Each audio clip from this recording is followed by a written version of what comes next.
I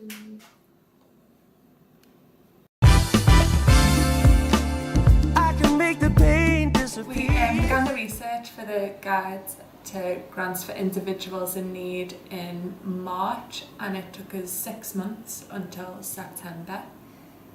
And the same for the guide to educational grants. So we began about the March and we finished end of August. So for both books it took us over half a year.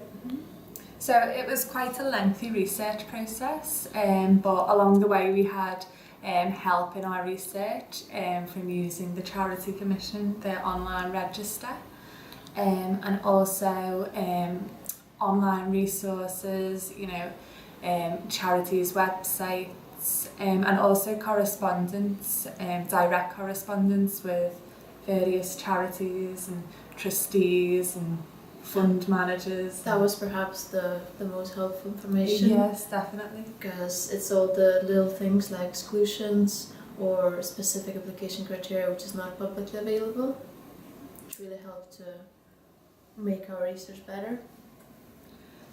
One of the things we also did as part of this book was to conduct a survey of how many was it? It was a number of charities that we had contact details for, and we got some really interesting results back, particularly to do with eligibility criteria, applications and eligible applications, and we got a few interesting answers. Some interesting comments. Yeah. And we did notice that many charities are still receiving ineligible or incomplete applications. So there might be a signature missing or some supporting documents not provided.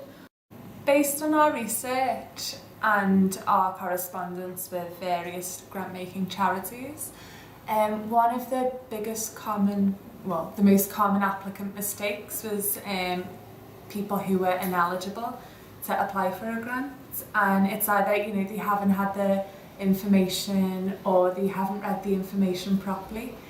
So ineligible applications we found are still a big problem for some grant-making charities. And it was apparent in the survey as well. Mm-hmm. Many charities mentioning that they're receiving high numbers of ineligible applications. So we do encourage to read the guidelines fully. Because, for example, geographical area is a big problem because some very specific charities are only able to cover a really exceptional area. Over the course of the research for individuals in need, we noticed a number of trends. Through our research and our correspondence with charities and through our survey, we were able to pick up on a number of trends that are affecting the sector at the moment. One of the things that we found was the increased numbers of applications from younger working age people. People who are in work who maybe have been affected by welfare cuts or the post-recession kind of situation of the economy, are more likely to seek help. And similarly, this applied to both books, both the Grants for Individuals book and the Educational Grants book. So charities were saying that more young people or people out of work are seeking to requalify or gain new skills to get back into employment. And we also noticed that the needs of the applicants are changing, and many trusts are looking into changing their application processes or eligibility criteria to accommodate them. We also found that a number of grant-making charities were seeing an increased complexity in cases. People that weren't just seeking help in the form of financial assistance, but also for things such as debt and money counselling, other sorts of advice that maybe previously would have been provided to them from another source. And we've also seen a few good examples of grant makers who have reacted to this and have changed their whole operations.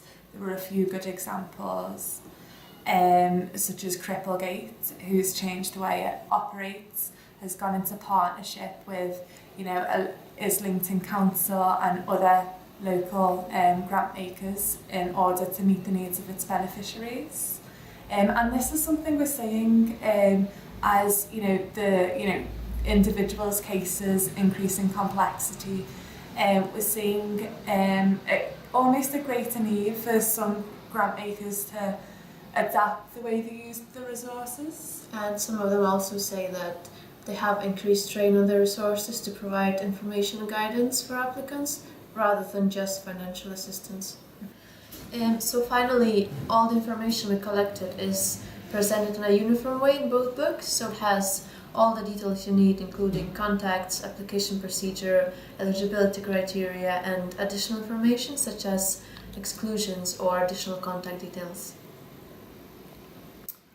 Over the course of our research, we were able to collect details on more than 1,900 grant-making charities in individuals, which give away more than £268 million a year.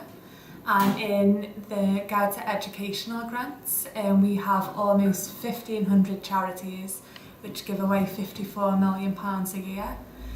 We feel that there's potential there for organisations to be able to save on the time and the resources and to be able to get funding for their beneficiaries with the help of our books.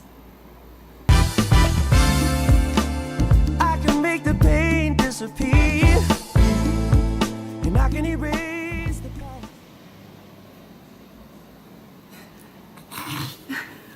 So, stop Stop again. it. Stop. Yeah, stop it.